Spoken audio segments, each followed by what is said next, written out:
Okay, I'm going to say welcome everyone. Sorry, I'm just going to get rid of this thing here. There we go. I'm going to say welcome everyone. February is Psychology Month, and the Psychological Association here in British Columbia does these presentations every year for the month of psychology. We do them online and they're free. So if you want to come see some more, let's skip down and just see some of the ones that we've got lined up for this year. So we've got some neurodiversity, some social anxiety. What else we got? We have some healthy and unhealthy marriages, mindfulness, and of course, tonight we're going to be talking about how to keep our kids safe. So this is going to be a really exciting one.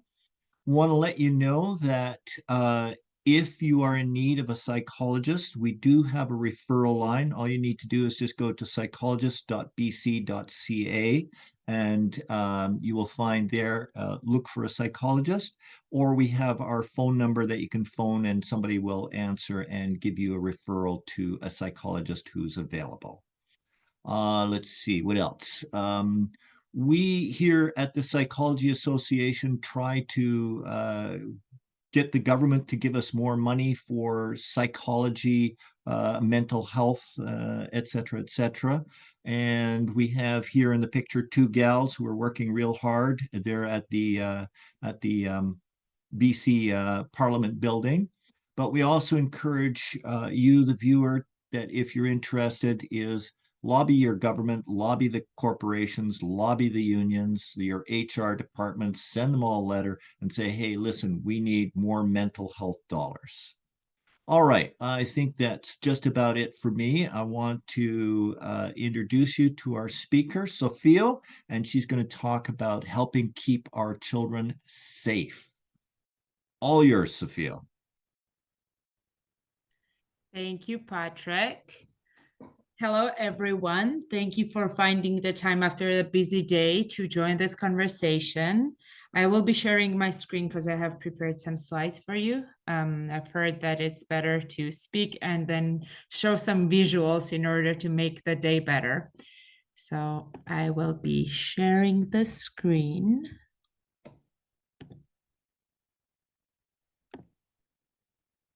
Okay. Are you able to see my screen? Patrick, Charmaine, fantastic. Thank you, guys.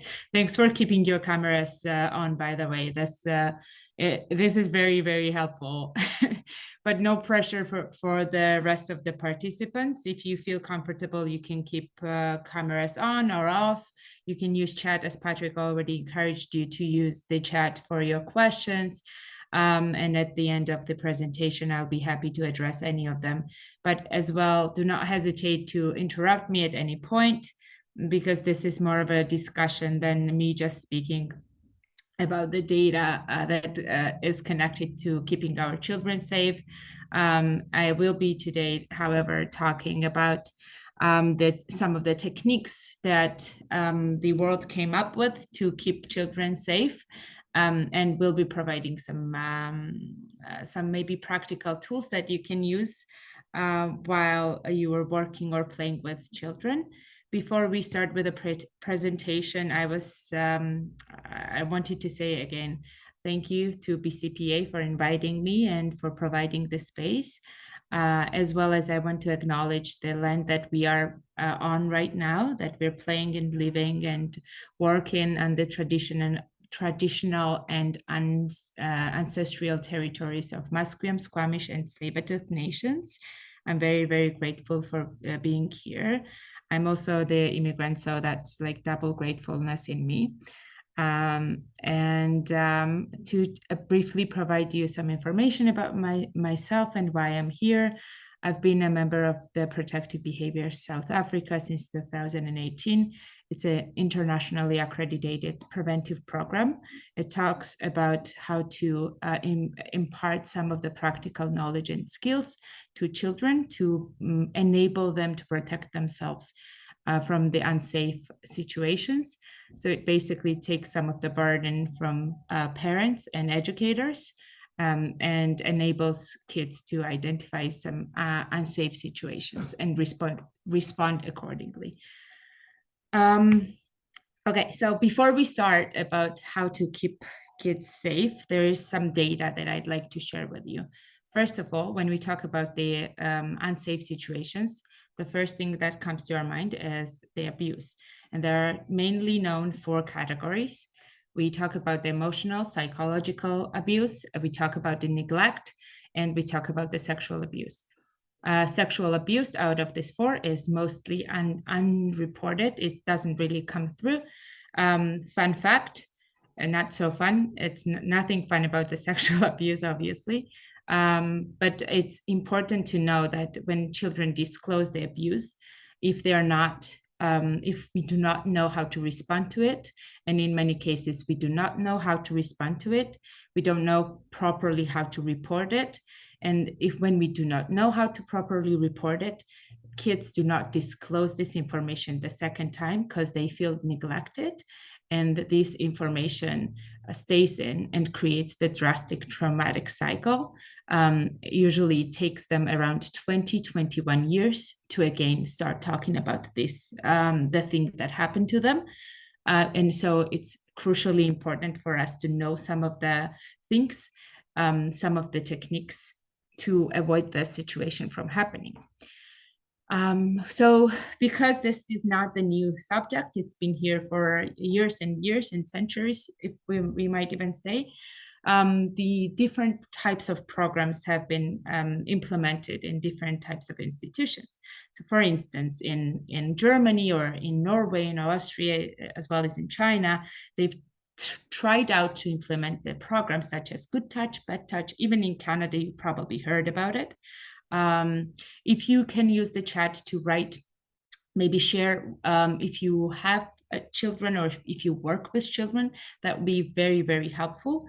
And for me to understand who I'm talking to too. And protective behaviors. So I'll go back to why I'm starting to talk about this.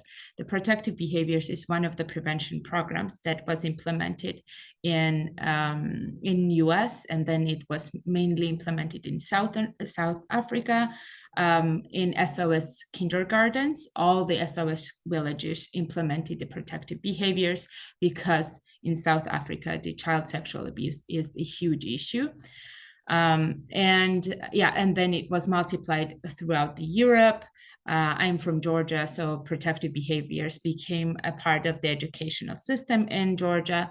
In Canada, however, the part of the Good Touch, Bad Touch program is implemented at schools, not the full program though.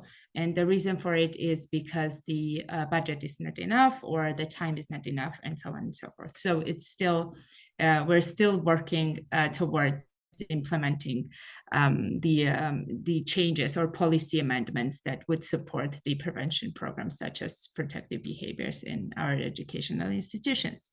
Again, if I talk too fast or if you will have any questions, interrupt me or ask me to repeat what I'm saying. I recognize that I might be making some mistakes.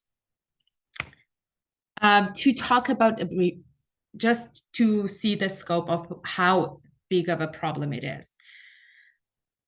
In Canada, 2.4 million individuals report being victims of sexual abuse before they reach the age of 15. Now, that means that 1 in 5 individuals have experienced some type of an abuse. Also, to see the scope of this, imagine that the greater Vancouver area is 2.5 million people. So everyone that you know would have experienced some type of an abuse. Or, now this number is not even accurate because 85% of sexual assault cases are not being reported because of the stigma, because of the cultural barriers, because of the lack of in trusting when the child is being abused or starts disclosing to an adult. And you've seen many cases when the social workers are overwhelmed or teachers are overwhelmed by the work that they are responsible for, and hence they oftentimes do not know or do not have the capacity to respond to it or to recognize the abuse and then do something about it. So this data is only from what we know afterwards. And but we can see that the females, for instance, the indigenous peoples and people who are coming from the poor mental health, like who have the poor mental health issues or are the part of LGBTQ plus community, are more exposed to to experiencing the abuse. Now, this is all great. I hope that you are not too scared of this data, because this is not something new. However, we can all work together to create the safer spaces and safer environments for our children. And you being a part of this presentation is a step forward to reach the same. So when we talk about this problem, this is caused because of the opportunity. So if there is not an opportunity for the predators or perpetrators, they usually unable to cause the harm to the children. If there is a lot of risk, if they see a lot of risk, they oftentimes step back and child is being saved. Now, when do they see that there is a risk associated with them being perpetrators? It's when the child has the protective skills, when child can speak up, when child can say no, when child is safe and understands what is safe secret and unsafe secret, and hence can say no when it's important to say no, and can go against the social norms, like, oh, you need to listen to your to the people who are older than you, and you cannot talk back, and so on and so forth. So those skills are crucial for them to recognize, and those are very simple skills too. We will talk about few techniques that you can use with children, no matter if they are your own or if you're just working with them, that you might possibly want to implement and reinforce that over the time, and make sure that they are aware of the opportunities that they're giving. The grooming behavior, the grooming behavior is something that the perpetrators know really, really well how to perform. Usually, they are the ones who are very close to family. They are people who we trust. Please use the chat to write down like some of the cases that you've heard about the sexual assault, and maybe like what were they about, or who was the perpetrator, and think of if they were the close family member or someone the children trusted, and so on and so forth. Let's take a minute to do so. I'm not able to see the chat, so maybe Charmaine, you let me know if someone is writing anything. Okay, so there's not seen anything as yet. Okay, well, I will be moving forward because I don't want to spend too much time on this, but please reflect on the news. Think about the cases that you've heard. And most probably when you're thinking about those cases, the things such as coaches will come in your mind, people who have an access to children, those also the priests, right? We had a really huge case of priests assaulting young kids in Europe.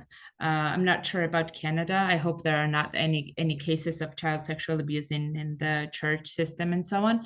But to my point is that the perpetrators are the experts and masters of the grooming behavior. They come close to the family, they gain the trust of the family, and then they start the assault. So it's very, very hard for the family to also believe identify the toxic behavior and then believe the children when they disclose. The cyber safety in this area is also very crucial. We have problems such as identifying the lies and the age of the perpetrator and so on. All this can be addressed with the simple techniques of protective behaviors. If child knows how to identify those unsafe and safe secrets with the intention of stopping it before it starts, we should be able to say that we reached our aim of creating the safer societies. Now let's move to the actual steps and maybe some of the activities that you can take home and do with your kids. What do we do? One, we cannot scare children. We can't definitely use the same data, and we cannot be like, oh, well, you cannot trust anybody. You shouldn't talk to someone, right? We want them to be children. We want them to experiment. We want them to go outside and play with others and be able to explore in the safer spaces. So we cannot bubble wrap them, and we cannot keep them at home at all times. But we cannot also wait for others to teach them what they need to know. But it's easier when you think that your child is going at school and the school will provide all the information that they need. It's also easy to just play a simple game with them to create the safe networks and then be able to reach to the safe networks if they need help, and to teach them how to be persistent when asking for help. And let's see how we can do it. Protective Behaviours is a program that is accessible for everybody. It's an easy language. It doesn't use it's not physics. It's not, though I would say it's more important than the physics at some point in the child's life. It has no gender, so you can use it with the young kids as early as 2-3-year-olds, and then move till they are teenagers. You can use it with anyone who speaks English, or you can translate it into the different languages. It's being translated to more than 10 languages right now worldwide. It has 2 core themes. One core theme is that we all have the right to feel safe at all times. And the second core theme is that we can talk to someone about anything. It doesn't matter what it is. These are important milestones for us when we're talking about the protective behaviors. And we do different activities to reach both of them. We talk about the safe language and safety. We talk about emotions and how to recognize the emotions. And we talk about the safety continuum, the safe and unsafe secrets. We talk about early warning signs and the networks. So all of this is under the 16 modules, and each module takes around 30 to 45 minutes, depending on how big of the group is. The course can be used by the social workers, teachers, psychologists, or parents. It's anyone who has any touch or any contact with children.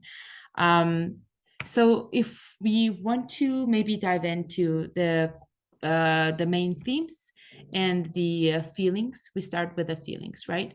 One of the first things that I do with the children when I work with them, we have colorful little balloons, and we write the names on the balloons, and we try to come up with as many feelings as possible by giving them the prompts, like, oh, think about playing on the field. What are some of the emotions that you might experience? And we expand their vocabulary, because expanding their vocabulary will enable them to identify and differentiate between different types of emotions. Now, then we can dive into, oh, how did it make you feel? Like once you have their vocabulary built, you can start asking the questions such as what are some of the things that might feel unsafe, or how do you know that you are keeping a safe secret, or what is the feeling that you have in your body when you are about to jump from the deck to jump in the pool. Let's hope they're only jumping in the pool in a safe environment, right?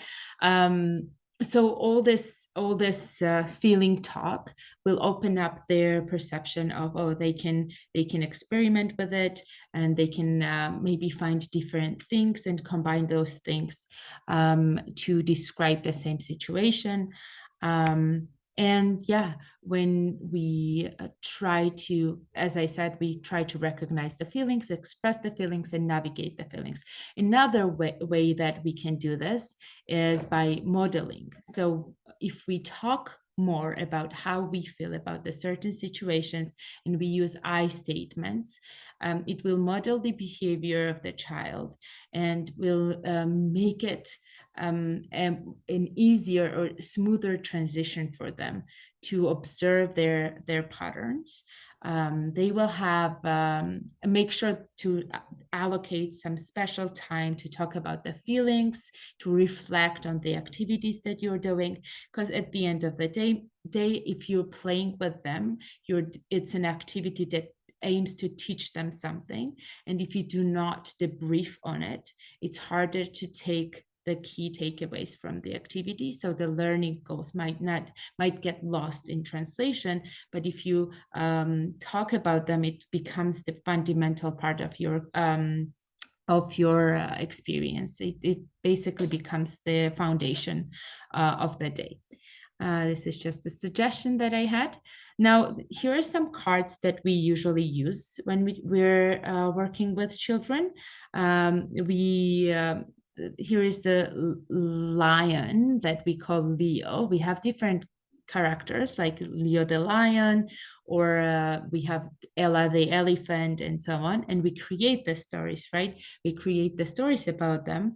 And then we use this little cards for kids to take it home, to have it close to their desk. We sing the songs with them. So when they go back, they can, start singing the songs while they're rushing back to their houses.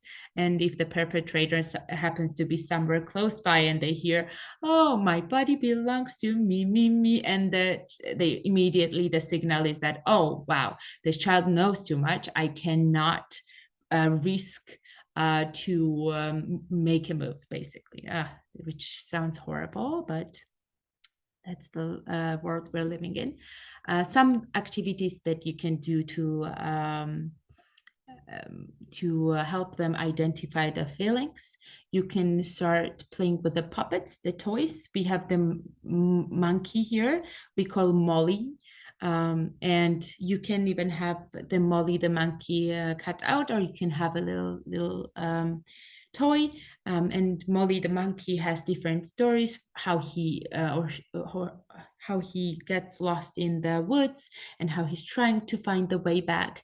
And we even have a little woods, and we play with children how to jump from one tree to another tree, and to find the friend who can find the way, who can help Molly the monkey to find the way back home.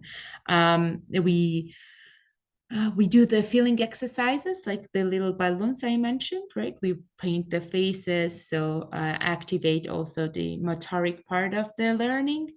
And maybe we create also a little board, and use the feelings to put under each day.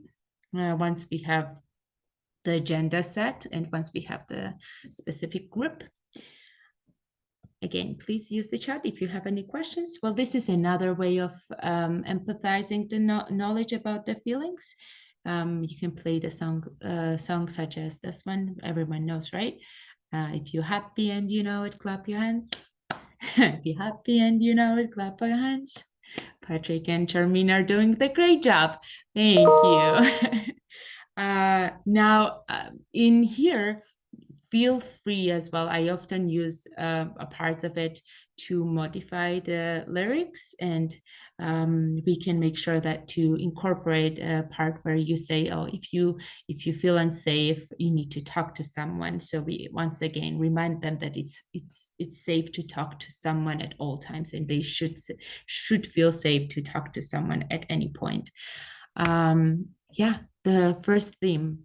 We all have the right to feel safe at all times. Me, you, Charmaine, everyone in this room has a right to feel safe at all times. And if someone says that, and please make sure to not mix up between that we have a right to feel safe at all times, but we might choose not to feel safe at all times, but it's our choice. And it's a feeling, it's not being safe, right? If you are unsafe physically, if you are unsafe, then you need to move away from the dangerous situation. So again, feeling safe talks about your personal condition, and that is part of the early warning signs as well.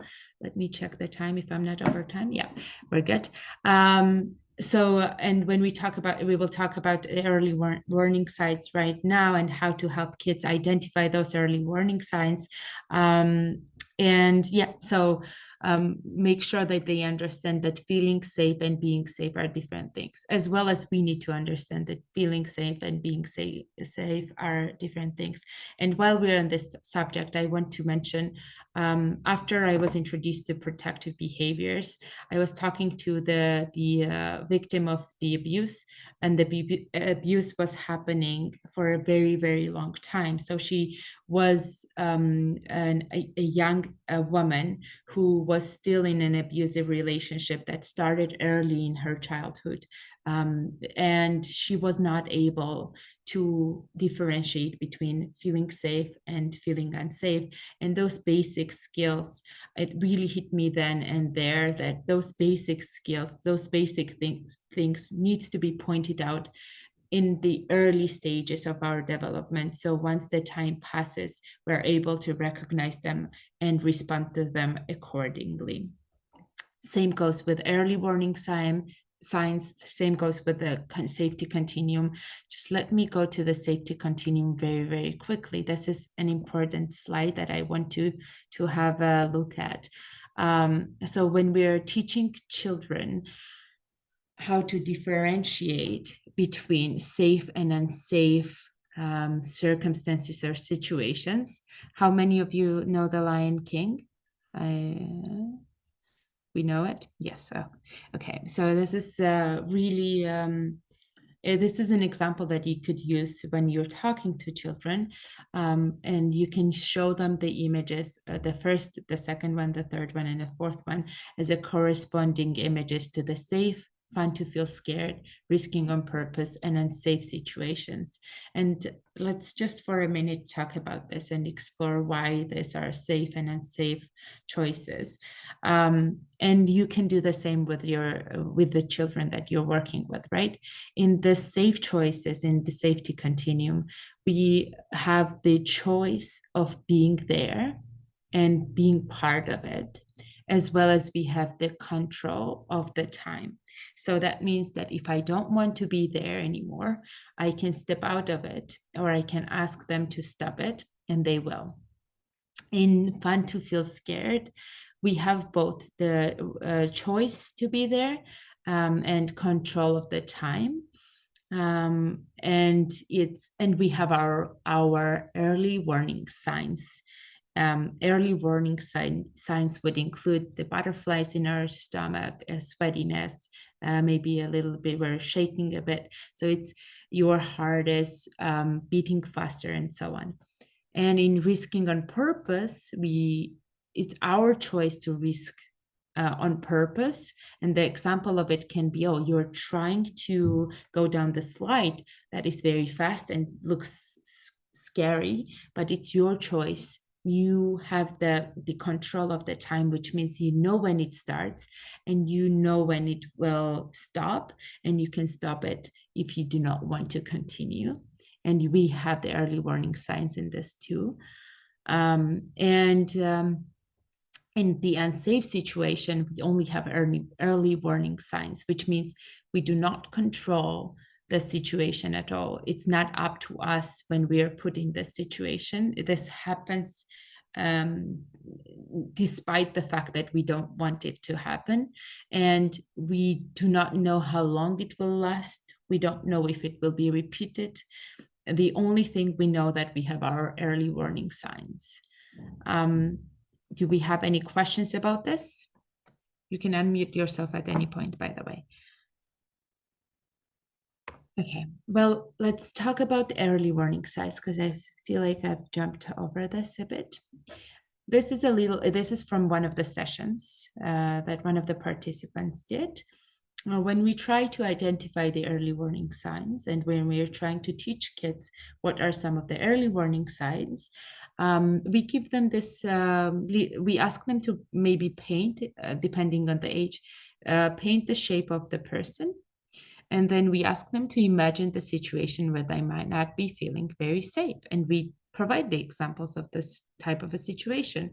We tell the story where it's a bit unusual, or Molly the monkey again, right? Molly the monkey got lost in the woods and cannot find the way, and it's getting dark. And the Molly the monkey feels very, very scared, and is trying to think of how to solve this problem. And we tell them how to solve how the Molly the monkey can solve the problem, and they start talking to us and so on. And then we try to and we ask them to think from the perspective of Molly the monkey. So it's this technique is called one-step problem solving. We try to first help them find the solutions to other people's problem that will be helpful for them as well when they need to find the solutions to their own problems. And usually in this picture, you will see that kids did a great job. They identified some of their early warning signs. Those included the headache, a dry throat, butterflies in the tummy. You see little butterflies right here. The heart pounding way faster, and maybe the knees are shaking, sweaty palms. You see a little need to the toilet, so maybe they have they have a little wee, and pain in the tummy as well. Goosebumps, one of the early warning signs.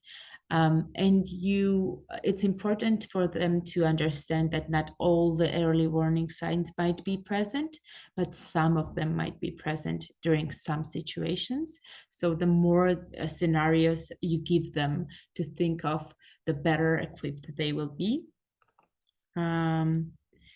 This is when we these stress, as an adults, we know that this is the adrenaline putting our body into the alert mode and trying to fight or flight or freeze to the potential harm.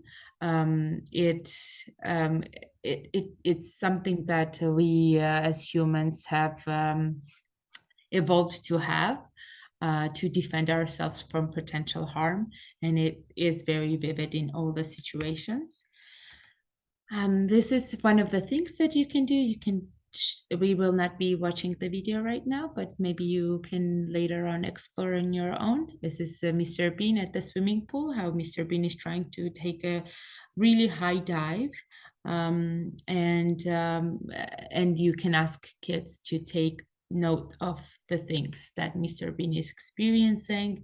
And then we can have the conversation afterwards. You can say that this is a safe space for everyone to be, providing some other examples. But by all means, please know that you're not trying to get the disclosure if in case child has an abuse, has experienced an abuse. And they want to disclose to you, and if you are a teacher or the care provider, it's not your responsibility to respond to it. You need to, and first of all, you need to make sure that child does not disclose in front of other children. You can talk to them aside from the course, which means you can stop them and ask them to talk individually with them. And then take the action basically to protect them, to provide protection for them. Here are some more ideas to play with your kids. You can build a block tower. You can create the obstacle course to see how their bodies respond again to the stress and potential obstacles. Riding a skateboard for the first time, or jumping into the pool, an expoon race. Different things will cause different emotions in different children. So please be aware and conscious of the games that you are using.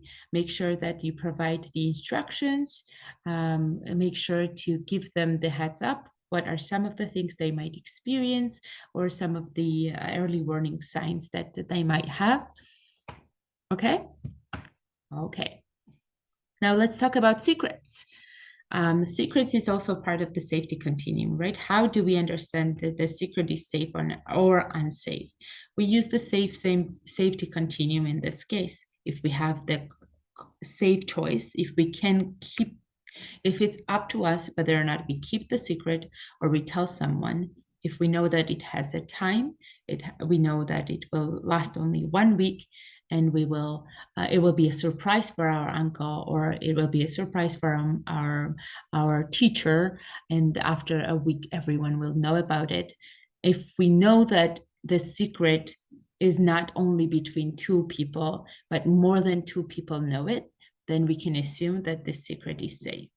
So all those things are an indicators. And the case which I was sharing with you all about the woman who was still under a drastic cycle of the abuse that was happening in her life.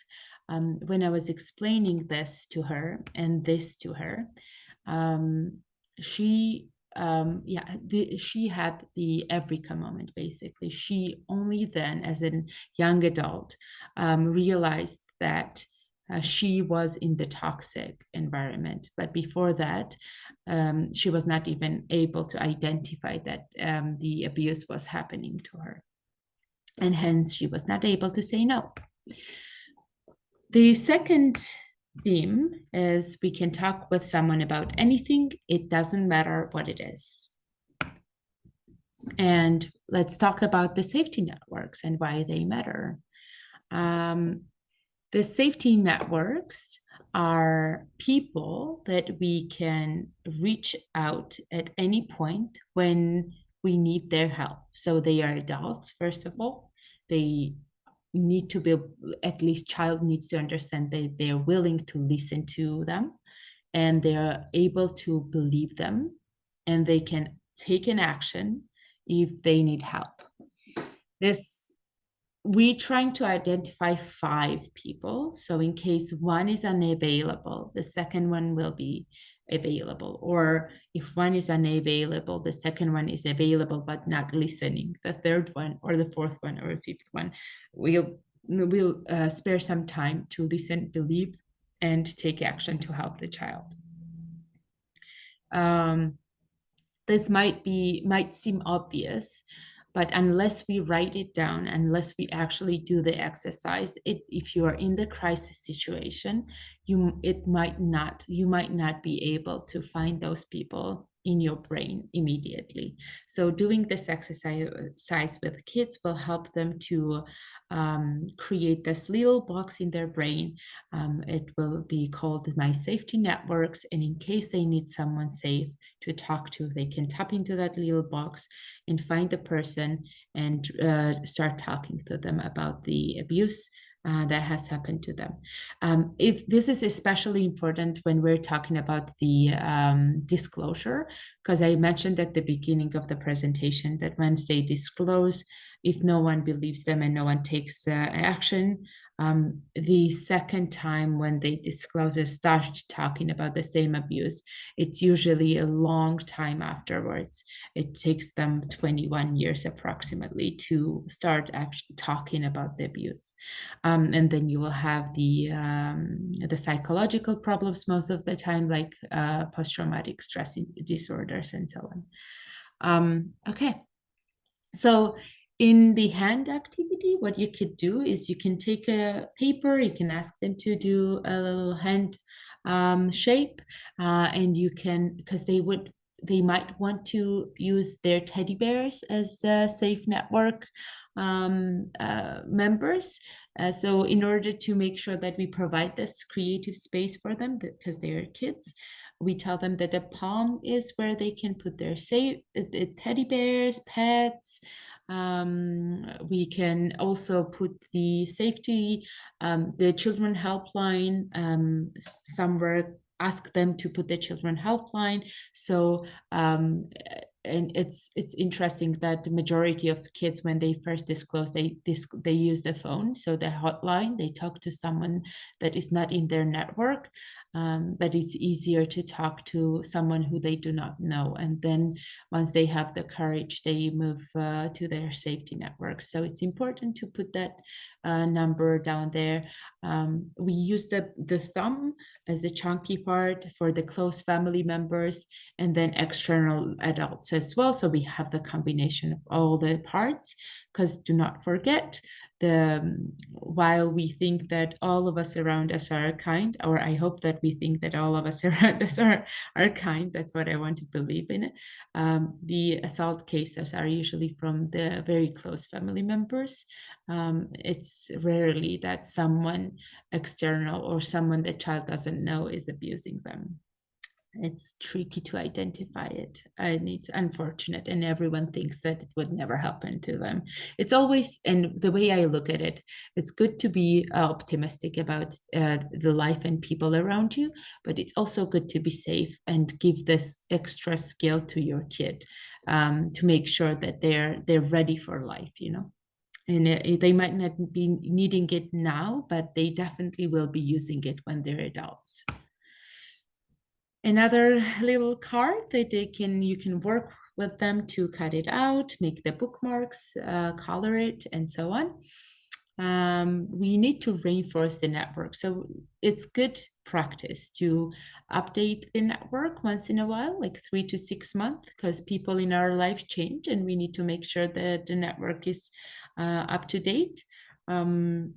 You need to ensure that the kids are choosing the network members themselves, and you're not the one who is choosing the network member for them. And as a teacher or the educator, you might get a spot in the networks, and be ready for that. And yeah, as I said, they might not be able to get the help for the first time, but they will persist, because you know how to tell the story about the Molly the monkey who never stopped asking for help, and not only the Molly the monkey, but other stories will reinforce their ability to ask for help and to be persistent until they get the help they need. The protective behaviors actually is promoting the correct terminology for all the body parts. There was this case that one of my trainers shared. There was this court case actually, where the child was being sexually abused, but was not able to name the correct body part. So when asked where was the perpetrator touching them, perpetrator actually well, I don't know how to say it. The problem was that the perpetrator used the different body part names for the private body parts. So when he was touching her in the private parts, he actually used the name belly. So when the kid was asked where was he touching you, she was like, oh, on my belly.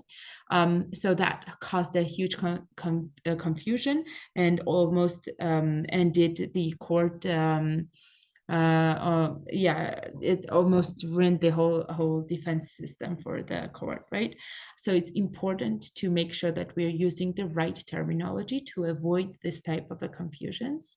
We use the dolls to show maybe what are the external, like we use the clothing, we use the examples like head, arms, legs, everything that is covered by our clothes is our private parts, but there's one exception, that our lips are not covered by cloth, but it's still a private part, and we talk about the body ownership, that no one can see or touch the private parts except when they have a good reason. And the good reason, you ask them, like, what can be a good reason? Like a doctor can touch you. Yes, but only if you're adult, if someone you trust is in the room as well. Okay. No one can take a picture of your private parts. And you need to know your personal spaces, and then we play the game with their personal spaces. We play the game for making sure that they are aware of their body parts, and they have the body ownership. Again, we use the songs like "My body belongs to me, me, me, my body belongs to me." And this song stick around. Like, trust me, well, I sometimes sing that song to myself when I feel down. Yeah, this is pretty much what I wanted to talk to you about. This is another, Boss of Their Own Body, another song that you can sing with kids. This is a brief introduction to protective behaviors. Just to summarize, it has 16 modules. Each module is built under two main core themes. It has the feelings and the body awareness and the early warning signs, safety continuum, all the other good stuff in it. Comes with a bunch of activities and learning goals and the lesson plans for each module. And each module is around 30 to 45 minutes, depending on the group. If you have any questions, I'm here to answer. You can also check out the website. And if you have questions, just let me know. Thank you. So, Sophia, there's been a couple of really good questions that came along, which I'll ask for the people, but we also encourage people that if they want to ask you directly, and I may ask people to ask the question directly because I may not have understood it appropriately. But if I may, I'm going to start by asking a few questions that have been asked so far. Is that okay? Yeah, of course. Okay. So one person was really interested in, you said that sometimes perpetrators do the abuse by opportunity, but are there telltale signs, are there characteristics Of the by which perpetrators? we can identify perpetrators? Yes. Yeah, I wish. So, as I said, it's a grooming that is mastered by the perpetrators, right? And hence, it's a long process. It's not like 1 day process. The majority of cases, obviously. So you have some of the exceptions where you have perpetrators just maybe breaking in and abusing the family. However, majority of cases, perpetrator takes the long time to first identify a vulnerable child. Start by giving them a small secret first time and keeping the small secret, and then moving into the bigger one and bigger one and bigger one. And then they usually use is a psychological manipulation techniques, which is you are not involved as an adult. We are not involved in this communication. They become a trusted person. They are the friends. They are the uncles. I worked with children and youth back in my country. In one of the organizations, we had house filled with the children who were abused as early as 5-6 years, and the perpetrators were their immediate family members, like father and a grandfather.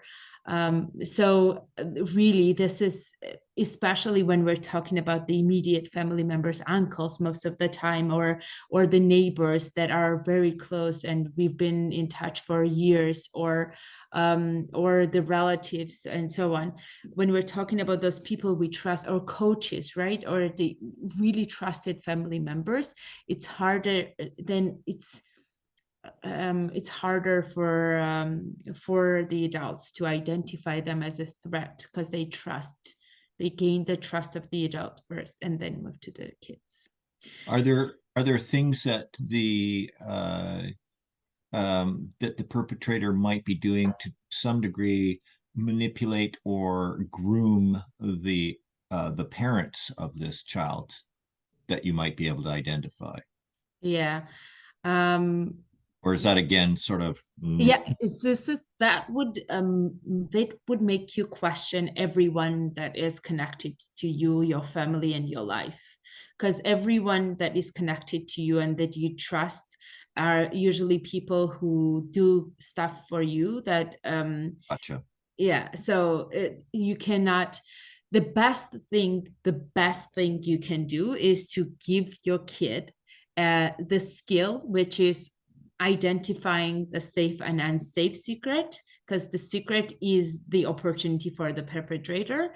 And once they are able to identify secret, once they are comfortable saying no, and by saying no, we mean shouting no, saying no, get away right now. This is not okay. Giving the confidence, giving the voice to children is the crucial part of stopping the abuse from happening altogether. Okay, good. I wasn't quite sure about this question, so maybe Samar wants to give a little bit more of an explanation as to what this question was. But basically, Samar was wondering about they're a newly married couple and they want to know, I'm gathering they're thinking of having a family and they want to know what are the next steps that they have to think about. And I think I'm not sure if Samar, if you were asking about what are the developmental stages, or if you're more thinking about how do I make sure that I raise a healthy child that does not get abused. So I'll assume that it was how do I raise a healthy child that wasn't abused. So perhaps you can speak to that, Sophia. Happily. Well, congratulations for deciding to have a lovely family. Exactly. Yeah, that's really exciting. You're already, I would assume you're doing a great job already. You're here. You are interested in some of the techniques that has worked for centuries or for years, that has been proven to be very productive or very efficient and effective when it comes to preventing. Prevention is the best way to do it, right? Prevention is actually what we all want when it comes to any type of an abuse, if it's psychological, if it's a mental, if it's physical abuse. And this program is actually applicable for all types of abuse. I am talking about the sexual abuse because this is the most underreported type of an abuse, but it is, once you know how to identify, again, how to recognize the abuse and how to stop it, you can apply it to multiple situations. Well, I'm happy to provide more information too if you want to get in touch. If any of you want to get in touch, I'd be happy to continue. Yes. If you are the parent or planning to be a parent, and you want to have the protective behavior skills that you can impart on your child, you can definitely get that program and then implement it with your kids. Right, this is the 16 steps. Everyone can be an educator in this case. The more people use it, the better it will be. Sophia, can you perhaps talk a little bit about your program, how you provide it, like you're providing it to teachers, you're providing it to parents, do you do groups, do you do individuals, that kind of thing. And I want to remind people to go to your website, protectivebehaviors.ca, and you can find out a whole lot more about it. But perhaps you can talk a little bit about what your groups look like, or perhaps you've got a book that you would refer people to. So, Thank you, Patrick. Book, maybe in the future. um, I do groups. So I either work with the children, and that's the children, the from age different ages, right? Depends if we're talking about teenagers, if we're talking about the early K-12 school system and so on. Or I work with the educators themselves, and the educator in this case can be anybody, right? The parent, the caregiver, the teacher, the social worker, psychologist, anyone who is in touch with a child or who is working with children is welcome to join the program. And once they get the training, once the full training is done, then they receive the certification that they're right now the trainers of protective behaviors, which and the part of the Protective Behaviours South Africa, and they now are able to implement this training program with multiple kids. And what I would usually recommend, and what is recommended group number or the amount of people you want to teach, is between 8 to 12 participants. It can obviously vary depending on situations. It is same with kids and same with adults. So if I do the training for kids or adults, I try to aim for that number. Yeah, I hope I answered your question. Yeah. There was another question that went something along the lines of, how do we help children discover who is safe to talk to? So you said that you were collecting, five, so 5 fingers, 5 different people that a person would be safe to talk to. But the perpetrator is saying, hey, I'm safe to talk to. How do we help a child identify who truly is safe to talk to and who just talks the talk, but actually isn't safe? Yeah. There's a tricky one. It is a tricky one. And there's another tricky one that before anybody else asks, I'm going to say, how do you know that the person who is the perpetrator does not know about the protective behaviors? What about like maybe they are the ones who are attending the training and they'll get this knowledge firsthand? Like what do you do? Like, because this is the first question that I had in mind. And the answer, I guess, is that, well, more people know about kids being empowered, the better we will be able to prevent it from happening. And even if they continue doing what they're doing and try to maybe adjust some of the techniques they have in a grooming process, we will still be able to reach way more children and maybe model their behaviors and empower them in the process of discovery and experimentation and exploration that they started in this life, right? Also, I wanted to maybe to answer that question, Patrick. How do we make sure that kids know who to put in their safety networks? That's why we try to provide the space for everyone, right? We try to provide space even for the teddy bear and the pet and the family members right here, and then everyone else is there, and we help them to identify safe and unsafe secrets, right? If this child is being abused, and they go through the program, the likelihood of them disclosing to you is almost 100%. So they will be asking, hey, well, this person says this and this, and I'm not sure if it's a safe network now because you've been telling me that I need to have a control over the time. I don't know when I talk to this person, when it will start and when it will stop. I do have my early warning signs, and I do not like it necessarily, but I love them, and they're very close to me, and they're very good to me. And most of the times you'll see them protecting them.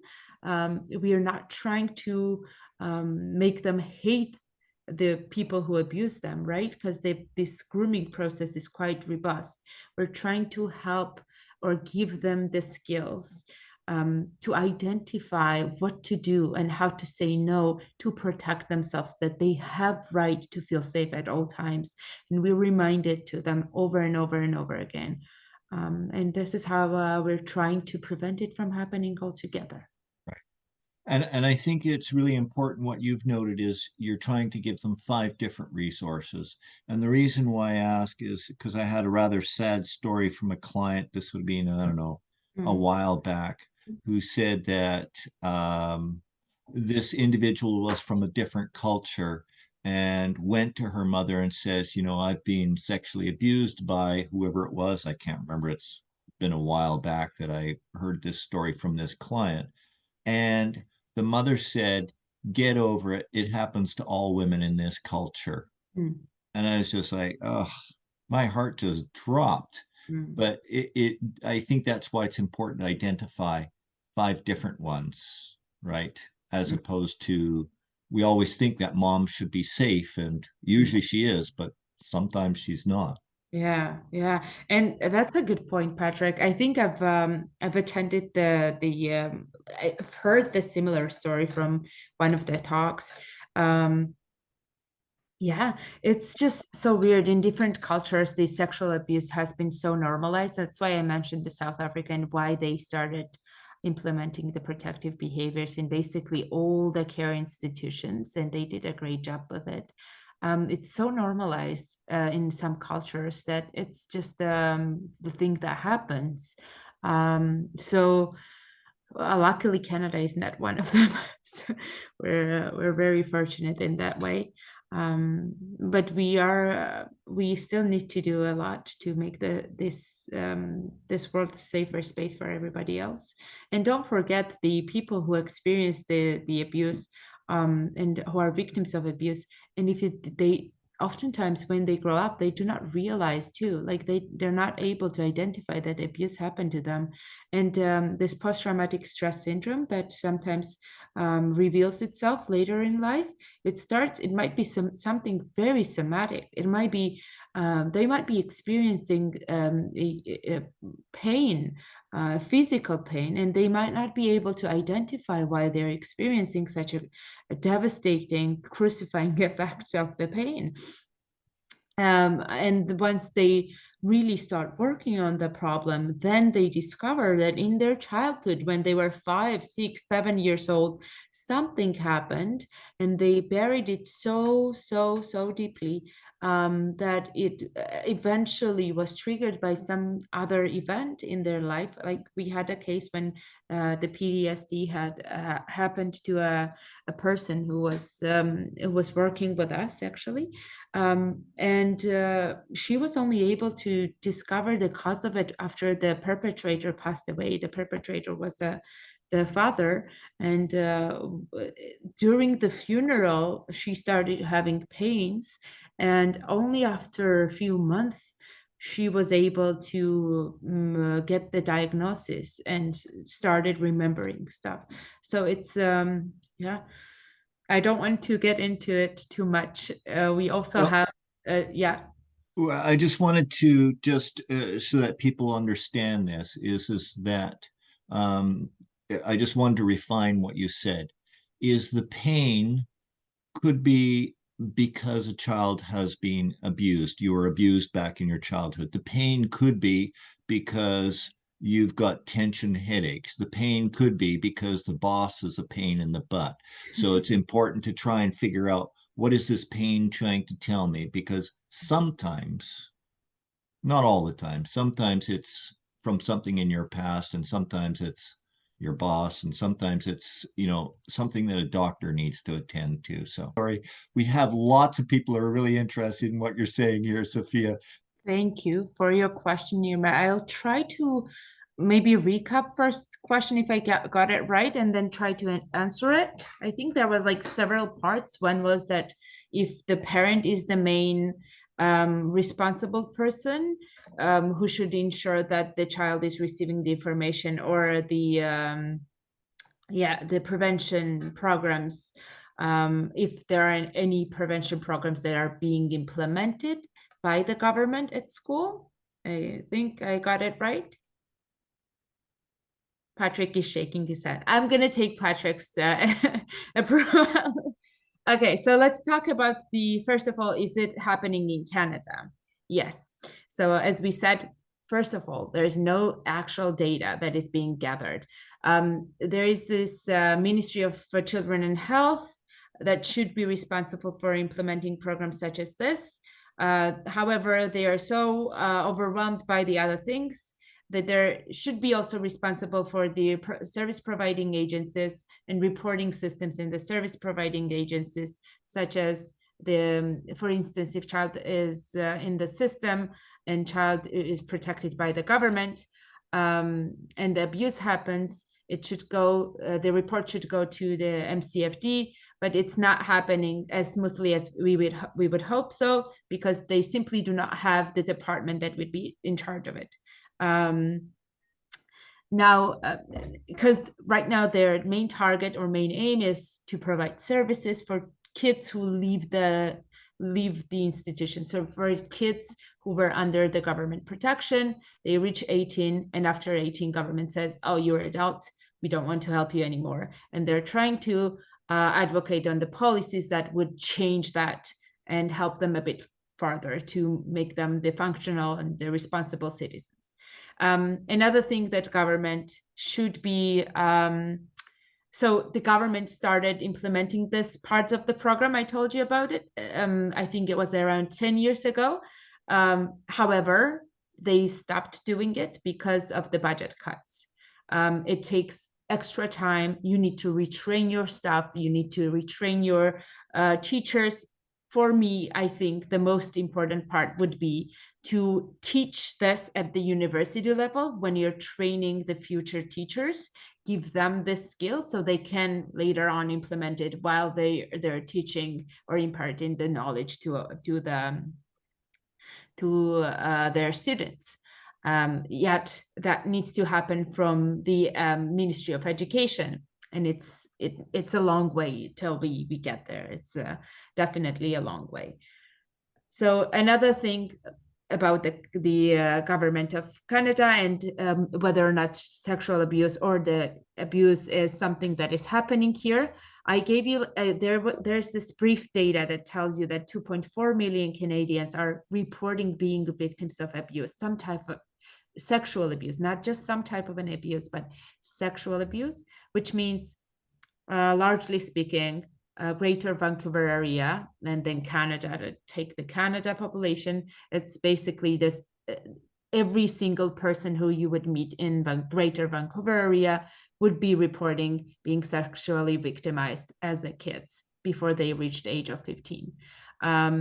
It's estimated that 1 in 5 Canadians experience abuse, and that's an estimates that are coming from the data that was self-reported data that was retrospective. So that means we are not able to really report all the cases that are happening. So there are more, we can only assume that the numbers are doubled or tripled if we really want to capture the size of this problem. Because sexual abuse cases, they're not being reported. Majority of them are just not being reported to police. Reasons for that, it's either the kids do not know that what is happening and when to do it, the grooming, as we talked about, unfortunate thing that is happening. And yeah, also when they're disclosing the abuse, not a relevant or not relevant response is provided to them. So they, for instance, the social workers are not enough, or they are not enough social workers at school if the disclosure happens at school, and so on. Yeah, to answer your second question, what the vulnerability, I mentioned that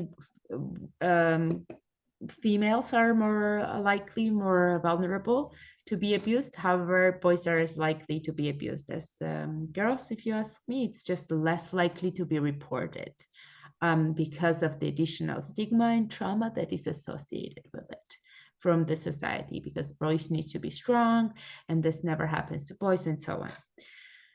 And yeah, LGBTQ plus members are more likely, the vulnerable groups are more likely to be abused, because when the grooming process happens, the perpetrator is usually scanning or doing its research for months to identify the child who is vulnerable. That's why I said when the child has protective behavior skills already embedded in their brain, and they're just walking back and singing, oh, my body belongs to me, they know that, oh, this child knows too much. I cannot really risk body belongs to them. What? That's something strange. So really using this fun game-based approach with them, and we never mention perpetrators. We never scare them with this data that I'm sharing with you, right? We play with them. We simply play with them. We have fun, we laugh, we sing. This is all the things that we do. We never mention the perpetrator at all. We just make sure they know how to identify unsafe and safe situations and how to say no with different things. And then obviously there are warning signs and so on. Yeah, I hope I answered this. If not, Patrick, please tell me what have I missed? No, I thought you did a really good job. I was just going to reply to Irma regarding what you said, which is unfortunately, there are some systems in Canada that are lacking the funding. So we've recently seen the little scandal that's been happening with the Liberal government and judges. So the legal system is underfunded. The medical system, we've heard an awful lot about that here in BC, has been underfunded, and our poor doctors are just tearing their hair out. And then I would also say that the mental health system does not have appropriate funding. And when I say mental health, I'm not just talking psychologists, I'm talking counselors, I'm talking social workers, especially the folks in the MCFD, that they're overworked and underfunded. And it's we're doing our best in our society. We're doing our best, but could we do better? And the answer is absolutely yes, Irma. It would be nice if we could do even better. And this is why, Irma, I encourage you and anybody else who is concerned about this is to, write your government and say, hey, we need better services in this area. We need more money thrown at the MCFD. We need more money thrown into judges and lawyers who can handle this kind of thing. Well, whatever it is that you want to do, it's that's I'm sort of bringing it back to, hey, let's get some more money to help people feel happier, kind of thing. Here, Patrick. I mean, it's so it's just under the rug, and the work that the psychologists and care providing institutions are actually doing is oftentimes is so undervalued, like so undervalued. And often it's just we need to be more vocal about those things, that we need to invest in our kids and in the services for better mental health. So there was one more question. I should check the questions, but I'm pretty sure now we're going to have the last question here. So just want to, I'm actually going to chime in on this one after you've chimed in, Sophia. But basically the question asked, once the sexual abuse has happened in childhood, can it be treated in adulthood? So you had stated that quite often, somebody will report once, and if it doesn't get paid attention to, then it takes on average, I think you said 21 years before the person will report it again. So I'd like your point of view, and then I will chime in with some ideas as well. So can sexual abuse be treated later on in life as an adult? Well, Patrick, I think I can only talk about the cases. For instance, and I honestly think that you would be the best person to answer this, but I'll just share one example. We had one of the caregivers who when we started teaching, we were basically I was delivering the protective behaviors for the caregivers for them to later implement it in their houses. And that person nearly ran away from the very first session because the trauma floated back. And however, they were able to reconcile step by step and follow this really healing journey with them. But obviously, they needed an additional services and support to cope with this newly rediscovered trauma. with the psychologist and so on, and now they're doing much better. So Patrick, do you want to take over and Yeah, no, talk about some of the things? I was going to agree with you totally. Can an adult be treated for sexual abuse that happened in childhood? And the answer is you bet. You bet. I've had a number of clients that I've treated over the years who were sexually abused. I've had both men and women who've been sexually abused in their childhood or in their teen years that I've later treated as adults. Can it be successful? The only thing that I would point out is that when you're looking for somebody to talk to, make sure that they understand that they have been trauma trained. So for instance, if somebody asks me to do let's call it an assessment for autism. I have not done enough training, despite the fact that I've done initial training in assessment. I have not done enough training to be able to competently say, yes, this person has autism or not. Just like the person who does the autism might not have the competence in working with trauma. So if you're looking around for somebody to help you out, again, I'll be, talk to a psychologist on pc.ca.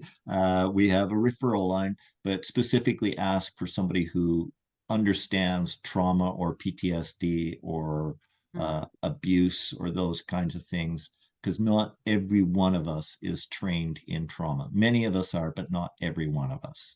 Yeah. Can I just add on top of that? It's such a good point. And if you are seeking help and you might not end up with the right professional, you might be even misdiagnosed. You might be, yeah. So it's important to find the right professional when you want to address the issues. Yeah. This is great. Thank you, Patrick. I also wanted to mention, if you want to mention any others, Sophia, somebody asked, is there a safety network where you can find someone to trust? And I pointed out, I sent it in the text, in the chat. I sent it out, the Kids Help phone line, which is 1-800-668-6868, or text 686868. But if you have any other resources that you might want to add in there, that would be also useful. This is great. No, thank you for sharing that. Okay. Kids phone line is the first, I think it's like one of the most reliable sources when it comes to child sexual abuse cases reported. There are other phone lines out there as well. This is just one of them. Just do a Google search and you'll find a bunch of them. So let Sophia know how much you loved her presentation. I certainly did. And want to invite you back to other presentations that we'll be doing during the week. So we've got, let's see, we've got mindfulness, we've got